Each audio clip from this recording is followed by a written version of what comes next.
O nosso cumprimento a todos e votos de muita paz. Nós vimos há 15 dias atrás o capítulo 7 do livro Os Mensageiros, a queda de Otávio, em que aquele espírito, Otávio, ele após 30 anos de preparação, ele acabou falindo na tarefa mediúnica que ele veio aqui na Terra para executar. E aí, nesse caso, do capítulo 8, nós vamos falar sobre a queda também, o desastre de Acelino. Então, Otávio, no caso, ele rejeitou também aqueles espíritos que o ajudaram, aqueles benfeitores. Na verdade, ele se omitiu da tarefa mediúnica, partindo para um outro lado, um lado mais materialista. E aqui, o desastre de Acelino, nesse capítulo, nós vamos ver essa história, que no caso, durante essa encarnação, ele não se omitiu, mas ele se aproveitou da tarefa mediúnica que ele viria a executar aqui. Então, a gente sabe que tudo é espontâneo, tudo vem dos espíritos, tudo vem de Deus. Então, a manifestação mediúnica, nós somos apenas intermediários, não podendo cobrar, não podendo usufruir dessa regalia, vamos supor, né? Vamos dizer. E aí, nós vamos então para o capítulo 8, Desastre de Acelino. Ia dirigir-me a Otávio novamente, quando alguém se aproximou e falou ao ex-médium com voz forte: Não chore, meu caro, você não está desamparado. Além disso, pode contar com o devotamento materno. Vivo em piores condições. Mas não me faltam esperanças. Sem dúvida, estamos em bancarrota espiritual, quer dizer, em queda, os dois, tanto Otávio como Acelino. No entanto, é razoável aguardarmos confiantes novo empréstimo de oportunidades do tesouro divino. Deus não está pobre. Então, o que ele está dizendo aqui, ele está tentando consolar Otávio, né, pela situação, pela queda, que ele estava se sentindo muito desencorajado, e o outro, Acelino, apesar de ter tido queda também, ele está mostrando o lado bom, que novas oportunidades seriam dadas aos dois, ele estava confiante. E continuando, voltei-me surpreendido, aqui quem diz é André Luiz, e não reconheci o recém-chegado. Dona Isaura fez o obséquio das apresentações. Dona Isaura era uma daquelas duas senhoras do caso Otávio, né? Na verdade, ela era a mãe de Otávio que estava tentando interceder por ele na nova encarnação. Então, essa dona Isaura, ela fez o obséquio das apresentações de André Luiz a Acelino. Estávamos diante de Acelino, que partilhara a mesma experiência. Fitando-o triste, Otávio sorriu e advertiu: Não sou um criminoso para o mundo, mas sou um falido para Deus e para nosso lar. Sejamos, porém, lógicos, revidou Acelino, parecendo mais encorajado. Você perdeu a partida porque não jogou, e eu perdi essa mesma partida jogando desastradamente. Então, o que ele está dizendo?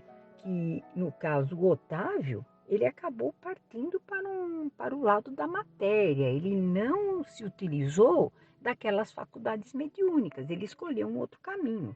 Já o Acelino, ele se aproveitou dessas faculdades mediúnicas para se dar bem materialmente, para ganhar dinheiro. E continuando aqui, você perdeu, então ele está dizendo, você não perdeu a partida, você perdeu a partida porque não jogou. E eu perdi essa mesma partida jogando desastradamente. Tive 11 anos de tormento nas zonas inferiores. Sua situação não reclamou esse drástico. Mesmo assim, confio na providência. Nesse instante, interveio Vicente, acrescentando: Cada um de nós tem a experiência que lhe é própria. Nem todos ganham nas provas terrestres. E voltando-se de modo especial para mim, aduziu: Quantos de nós, os médicos, perdemos lamentavelmente na luta? Depois de concordar, trazendo à baila o meu próprio caso, eu objetei. Aí está dizendo, quem vai falar é o André Luiz. Seria, porém, muitíssimo interessante conhecer a experiência de Acelino. Teria sofrido o mesmo acidente de Otávio? Creio de grande aproveitamento penetrar essas lições. No mundo, não compreendia bem o que fossem tarefas espirituais, mas aqui a nossa visão se modifica. Há que cogitar do nosso futuro eterno. Acelino sorriu e obtemperou. Minha história é muito diferente. A queda que experimentei apresenta características diversas e, a meu ver, muito mais graves. Então, o Acelino vai começar a mostrar, a contar a sua experiência. E atendendo-nos à expectativa, prosseguiu narrando. Também parti de nosso lar no século findo, após receber valioso patrimônio instrutivo dos nossos assessores. Segui enriquecido de bênçãos.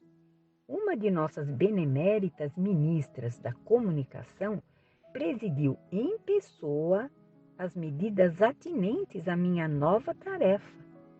Não faltaram providências para que me felicitassem a saúde do corpo e o equilíbrio na mente. Aqui Acelino está também se referindo à saúde do corpo, assim como Otávio. Então, essa saúde do corpo, ela vem como uma bênção àqueles que precisam executar essas tarefas. E continuando, após formular grandes promessas aos nossos maiores, parti para uma das grandes cidades brasileiras em serviço de nossa colônia. A colônia seria o nosso lar. O casamento estava em meu roteiro de realizações.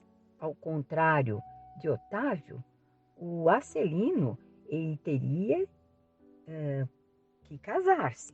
Então, no caso, já estava até programada a união entre ele e a Ruth. E ele está contando da Ruth. A Ruth, minha devotada companheira, incumbir-se-ia de colaborar comigo para melhor desempenho das tarefas. Cumprida a primeira parte do programa, aos 20 anos de idade, fui chamado à tarefa mediúnica, recebendo enorme amparo dos benfeitores invisíveis. Recordo ainda a sincera satisfação dos companheiros do grupo doutrinário. É claro, o grupo doutrinário, ele sempre aguarda com expectativa a esses médiuns que vêm com diversos tipos de mediunidade, que seria o caso do Acelino. E continuando, a alegria de todos era inexcedível.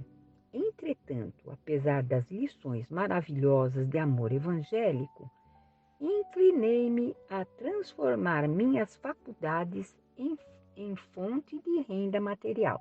Então ele veio com a vidência, ele veio com a audição, ele veio com a psicografia e, no caso, ele ingressando naquele núcleo espírita foi uma alegria para todos, que ele era um médium assim que tinha diversas possibilidades. E aí ele continua, não me dispus a esperar pelos abundantes recursos que o Senhor me enviaria mais tarde, após meus testemunhos no trabalho, e provoquei eu mesmo a solução dos problemas lucrativos. Não era meu serviço igual a outros? Não recebiam os sacerdotes católicos romanos a remuneração de trabalhos espirituais e religiosos? Se todos pagávamos por serviço ao corpo, que razões haveria para fugir ao pagamento por serviços à alma? Amigos inscientes do caráter sagrado da fé aprovavam-me as conclusões egoísticas.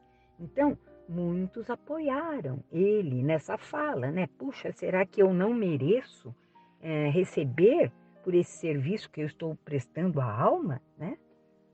Admitíamos que, no fim, o trabalho essencial era dos desencarnados, mas também havia colaboração minha, pessoal, como intermediário, pelo que devia ser justa a retribuição.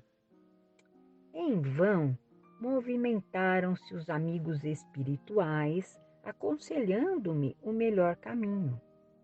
Em vão, os companheiros encarnados chamavam-me a esclarecimento oportuno. Agarrei-me ao interesse inferior e fixei meu ponto de vista. Ficaria definitivamente por conta dos consulentes, aqueles que o consultavam. Arbitrei o preço das consultas, com bonificações especiais aos pobres e desvalidos da sorte. E meu consultório encheu-se de gente. Interesse enorme foi despertado entre os que desejavam melhoras físicas e solução de negócios materiais. Grande número de famílias abastadas tomou-me por consultor habitual para todos os problemas da vida. As lições de espiritualidade superior, a confraternização amiga, o serviço redentor do Evangelho e as preleções dos emissários divinos ficaram à distância. Então aqui a gente sabe que os espíritos benfeitores, eles acabam se afastando. Quando o médium sai do correto, daquilo que se espera dele e começa a ganhar, no caso dele, ganhar financeiramente através dessas faculdades que não lhe pertencem aos espíritos, né? Quando ele começa a cobrar por isso, os bons espíritos vão se afastar. E é lógico que ali a mediunidade vai atrair espíritos de baixo calão. Continuando. Não mais a escola da virtude, do amor fraternal, da edificação superior, e sim a concorrência comercial, as ligações humanas legais ou criminosas, os caprichos apaixonados, os casos de polícia e todo um cortejo de misérias da humanidade em suas experiências menos dignas. Transformara-se completamente a paisagem espiritual que me rodeava. Então é o que falamos aqui. Os espíritos bons, eles se afastam, deixando o médium à mercê daquilo que ele está procurando. A força de me cercar de pessoas criminosas por questões de ganho sistemático, as baixas correntes mentais dos inquietos clientes encarceraram-me em sombria cadeia psíquica. Cheguei ao crime de zombar do Evangelho de Nosso Senhor Jesus, esquecido de que os negócios delituosos dos homens de consciência viciada contam igualmente com entidades perniciosas que se interessam por eles nos planos invisíveis. E transformei a mediunidade em fonte de palpites materiais e baixos avisos. Nesse momento, os olhos do narrador cobriram-se de súbita vermelhidão, estampando-se um horror nas suas pupilas, como se estivesse revivendo atrozes dilacerações. Mas a morte chegou, meus amigos, e arrancou-me a fantasia, prosseguiu mais grave. Desde o instante da grande transição, a onda escura dos consulentes criminosos que me haviam precedido no túmulo rodeou-me a reclamar palpites e orientações de natureza inferior. Então, aqueles que o antecederam no túmulo começaram a reclamar palpites, orientações.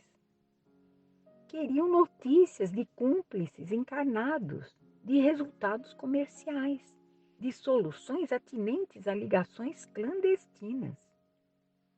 Gritei, chorei, implorei, mas estava algemado a eles por sinistros elos mentais que ele mesmo criou, em virtude da imprevidência na defesa do meu próprio patrimônio espiritual. Durante 11 anos consecutivos, expiei a falta entre eles, entre o remorso e a amargura. Acelino calou-se, parecendo mais comovido em vista das lágrimas abundantes.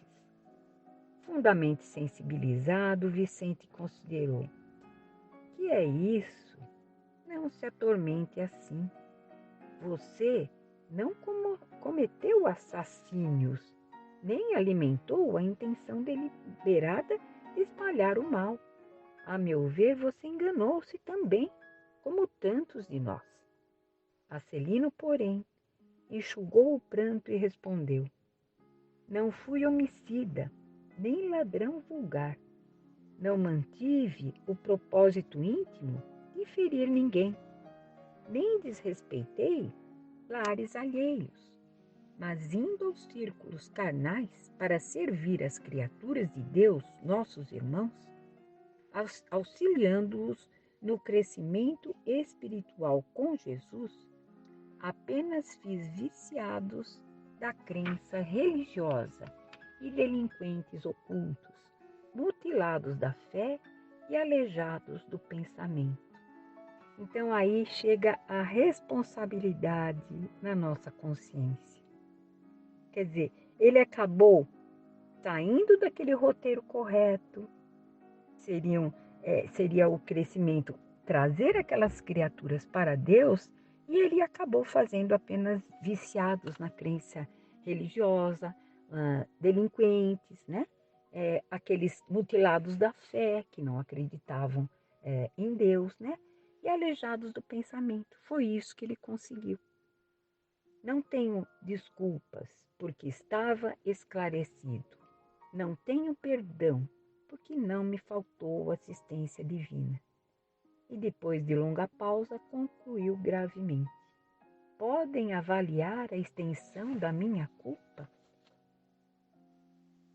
E aí, nós vamos tentar relembrar em parte esse desastre de Acelino. Ele era um outro médium vidente, audiente e psicógrafo, que, voltando de nosso lar, partindo de nosso lar, ele descumpriu todas as realizações que ele havia prometido antes da reencarnação. Usou aquelas faculdades mediúnicas que foram dadas a ele por acréscimo de misericórdia para ganhar dinheiro, resolvendo todo tipo de problema daqueles consulentes. Ao desencarnar, ele permaneceu 11 anos nas zonas de grande tormento, aquelas zonas mais baixas, pela ronda dos ex-consulentes criminosos que desencarnaram antes dele e mantinham aquela sintonia com ele. Exigiam notícias, esses consulentes, soluções e tudo isso. Quer dizer, e aí ele está se culpando, porque isso um dia chega na nossa consciência.